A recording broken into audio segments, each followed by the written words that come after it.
So ayun, inyo sa mga kabagis, this is Jubilito TV Official at eto na naman pumuli ang isang edisyon ng ating reaction video mga kalingap at kabagis, no? Pero bago po lahat, syempre po, mega love shoutout po mga Kuya Val Santos Matubang, kay Ate Edna Vlogs, kay Kalingap Rab, kay Rowell of Malalag, Kalingap Netizens, Kalingap subscribers, Kalingap supporters, at lalong-lalo na po ang ating mga Kalingap partners, no? Mega love shoutout po sa inyong lahat. So ito na mga Kalingap at kabagis, no? For today's reaction video, gawalan po natin ng reaction. At muli po, pagbibigay ng opinion dito po sa naging update na naman, no, ng spokesperson ng mga nag-aalaga di umano dito po sa dating beneficiaries ng Kalingap, no. Hindi ko nababanggitin uli ang pangalan, no. Mamaya sabihin na naman ay alam nyo na, sabi kwan daw tayo binabalahura daw natin. So mas maganda hindi na tayo magbabanggit ng pangalan. Anyhow, alam din naman ng mga viewers kung ano po ang ating subject at pag-uusapan, di ba? Sila na po ang makakaintindi doon. At least, wala tayong binabanggit na pangalan. So ito na nga, mga kalingap at kabagis. Nag-live na naman tong si Ateng at nagbigay na naman ng update doon sa bata. Picture lang naman po. Picture lang naman po yung update na alam niyo na, posing-posing sa gilid ng swimming pool, di ba? At nasa nasa kustodiya ng kanilang big time sponsor. So maganda 'yon kung ganun po talaga ang setup, no? Naalagaan ng big time sponsor. Mabuti na lamang po yung big time sponsor na nag-aalaga at hindi po itong spokesperson. Dahil baka pag ito pong spokesperson ang nag-alaga, no? Ay baka puro picture lang at video-video ang gawin at makalimutan na yung pong plano na talagang may paggamot yung bata. Saludo ako dun sa big time sponsor na yun. Kung talagang ganun po, no? Ganun po kasincere yung pong ginagawa niya pong pagtulong dito po sa bata, no? Kahit sino naman po, no? Basta nakikita natin, although wala tayong nakikita talagang physical aspect, video clips, anything na makakapagpatunay na nagsimula na ang gamutan ng bata, ay pinangahawakan na lang natin itong sinasabi ng kanilang spokesperson na yun nga, tuloy-tuloy ang programa nila dito po sa dating beneficiaries ng Kalingap. Well, anyhow, mga Kalingap at kabagis, hindi naman po yun ang topic na pag-uusapan natin ngayon. Napahapyawan lang po natin dahil kasama yan sa binigay niyang update kanina lamang po. Ang ibibigay lamang po nating update ay isa sa kanyang mga followers, kanyang subscribers ang nagkomento na di umano ay dahil daw po marami, daang libo ang sumusuporta dito po sa kanilang beneficiaries ngayon na allegedly ay wala na po sa Kalingap, ay bumaba daw po, no? Mga Kalingap at kabagis, bumaba daw po ang views ng Mag-amang Matubang dahil po yung daang libo, no? Daang libong supporters ng community nila na dating sumusuporta daw po sa Mag-amang Matubang ay hindi na daw po, no?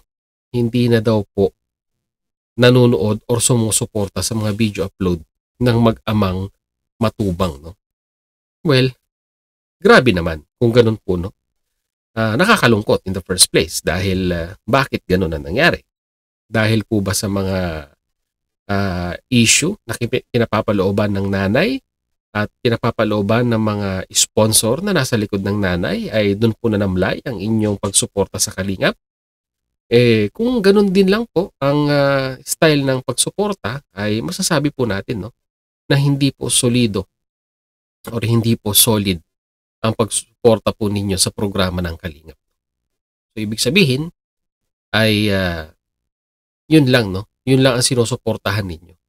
At hindi po kayo sumusuporta sa programa ng Kalingap. Yun po yung pagtulong hindi lamang po sa isang beneficiaries ng Kalingap, bagkus in general, no? Yung mga natutulungan po ng Mag-amang Matubang. So, huwag na nating pahabain, mga Kalingap at bagay. Sabay-sabay na po nating panoorin ito. Narito po yun. Panood ko nga po, Ma'am Rowaning, bumaba po ang Kalingap. Ayan po ang, yan po ang bunga, mga kabeshis ko diyan. Akala po ni Jubelita at ni Noel Welsa, akala po nila ay yung ginagawa nila ay, may mangyayari. Dahil ako naman po ay isang small YouTuber lang, anong magagawa ko sa mga channel ninyo? Small YouTuber lang po si Inday Rowenim kumpara sa sinisira nyo na napakalaki ang tinutulungan ng Ayan na naman siya, paulit-ulit parang sirang plaka, sinisiraan daw, di ba? Sinisiraan daw namin yung mag-ina, sinisiraan daw po namin yung bata. Ang tagal ko ng challenge to no? Pangalawang araw na yata, no? I-challenge ko na si Hasa 26. Baka i-challenge din kita, Rowe name. Ilabas mo ang video clips na binalahura namin yung mag-ina. Diba? Ilabas mo kung meron. Kung meron kang mailabas na binalahura, once again, minura, siniraan, na nanggaling sa aming mga bibig, kagaya ng challenge ko kay Hasa 26 TV, tatahimik na ako. No? Papublic apology ako sa inyo, sa inyong community, at hindi nyo na ako makikitang gagawa ng reaction video sa inyo. Pero for the meantime, hanggat wala kang na ipoprovide na video clips na binalahura namin at siniraan namin yung mag-ina, ay tuloy-tuloy po. No? Ang pagkalampag namin sa inyo hanggat sa makita namin na talagang may nangyari nga no, sa plano ninyo dito po sa bata at doon po sa nanay. Oh, tuloy natin. Kalingap. Dinidegrade nyo po ang Kalingap sa ginagawa ninyo. In what way, Rowinim, na dinidegrade namin? No? Please elaborate. Magkano, ilan? Ilang libo ang supporters ni Reyna? Sige nga po. Sabihin na natin nandyan ang 100,000. Kasi sa akin po ay Tanong lang, Rowinim, no? Saan mo nakuha yung statistics na yan? No? Statistician ka ba? At nakakuha ka ng mga ganyang figure of numbers? Now, or nag-a-assume ka lang na ganyan kalaki yung community ngayon ng sinusuportahan ninyong beneficiaries ng Kalingap. Be specific. Maglatag ka ng data kung saan mo nakuha yung mga numbers na yan. At doon siguro maniniwala ang mga viewers sa'yo. Pero kung nag-iimbento ka lang, base sa iyong base sa iyong panaginip na ito yung total of numbers ng sumusuporta sa community ninyo, ay kwentong barbero yan. Kailangan tuwing maglalapag ka ng mga numero, mga statistics, kailangan may nakalatag ding hard evidence kung saan mo kinuha at paano mo kinuha yung mga figure of numbers na yan. 8,000. Sabihin na natin na 8,000. May mga silent viewers tayo na mga 8,000 din na mga silent viewers natin na nagmamahal noon sa Kalingap, na nagsa-silent viewers. Ang Reyna's community, meron silang mga 30,000 plus na mga supporters yan. May mga internet, walang internet, pero May internet, walang internet. Rowe name, bago ka magbitiw ng salita, ay pag-isipan mo muna. May internet, walang internet. Diyan ka nasusukol Diyan ka na bubutasan Paano makakasuporta ang isang walang internet at walang connection sa social media? Paano mo masasabi magkakaroon sila ng suporta kung walang internet? Mostly ang views nanggagaling sa mga taong may device, may laptop, may cellphone, nakakapanood ng mga video upload. So paano mo ikukonsidera ang mga taong walang connection sa internet? Isip-isip, Rowe name. once na may internet, nanonood yan sa Kalingap noon. Pero nang dahil sa paglampaso nyo sa katauhan ni Reyna, Ayan na naman, dahil sa paglampaso nyo sa katayuan o sa kwan ng bata at sa nanay, Rowe name once and for all. Diba? I allow you to take videos on my channel na nagpapatunay na ako ay nambalahura, nanira, nagbitiw ng hindi magandang salita dito po sa dalawang ito. I do challenge you.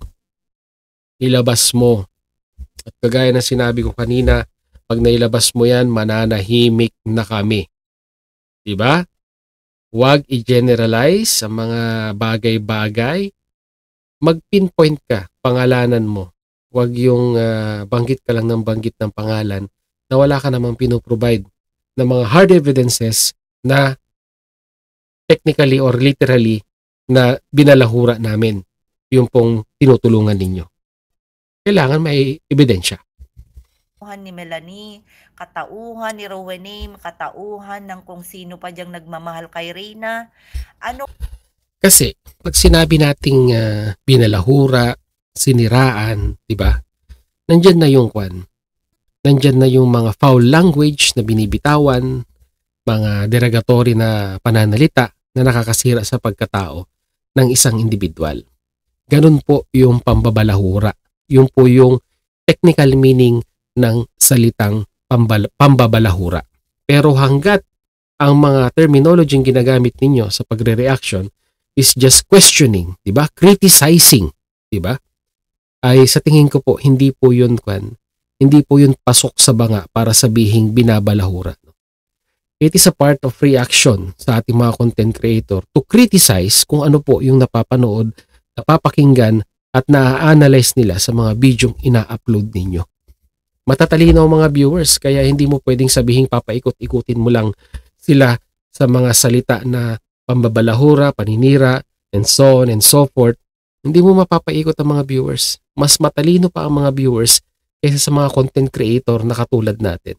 Dahil sila yung nakakakita, sila yung nakaka-analyze ng mga salitang binibitawan natin dito sa platform na ito. Ano po ang ginagawa nyo? Akala nyo po ay hindi kawalan ng kalingap yung mga supporters ni Reyna?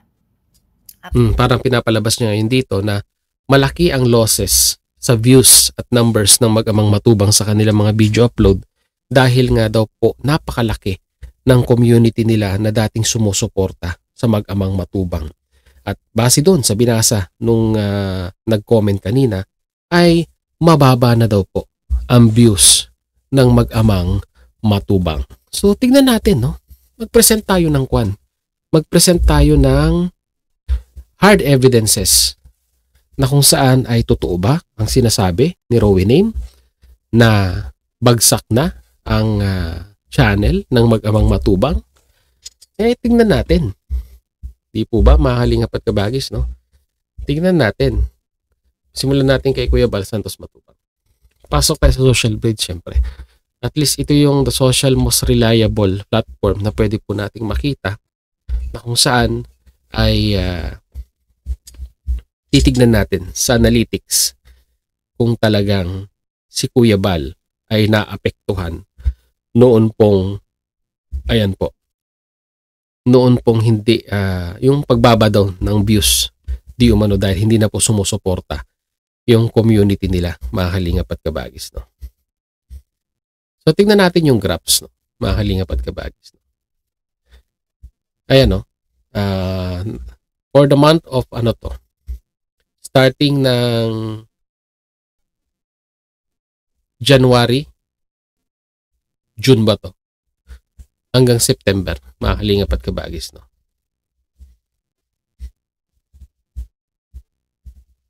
Ang graph nagre-represent okay naman, no? Dahil nag-a-average si Kuya Bal ng ilan? 8, 7, 9, 7.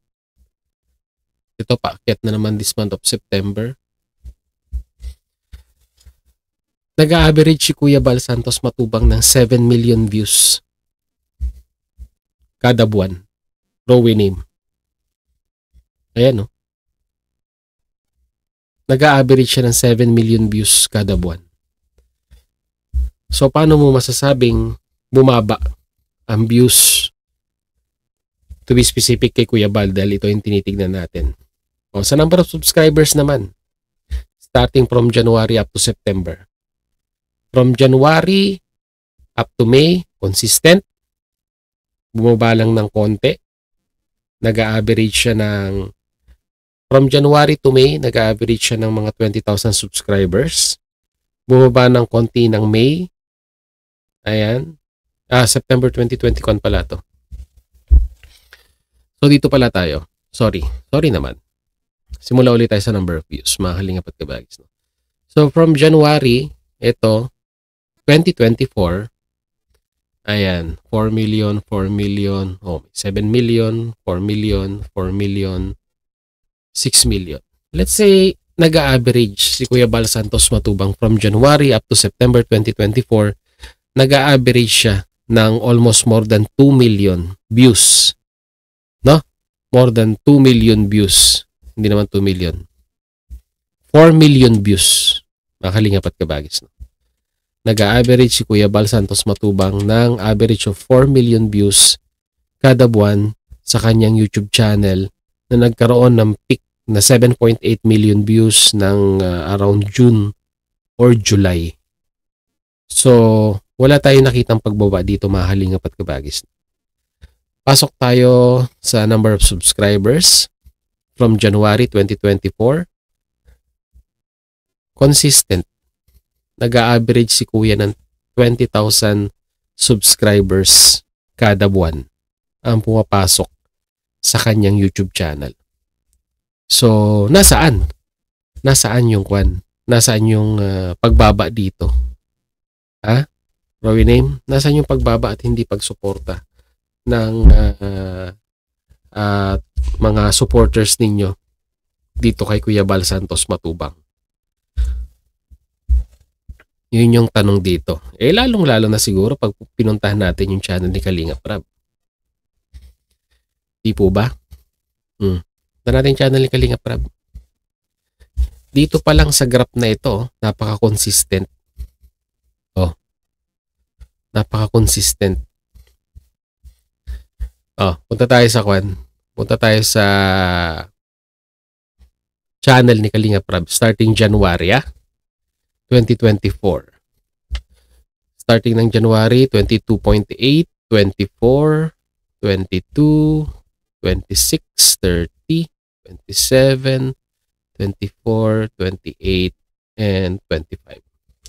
So let's say from January up to September, ay nag-a-average lang naman itong si Kalingap Rab ng almost 27 to 28 million views sa isang buwan.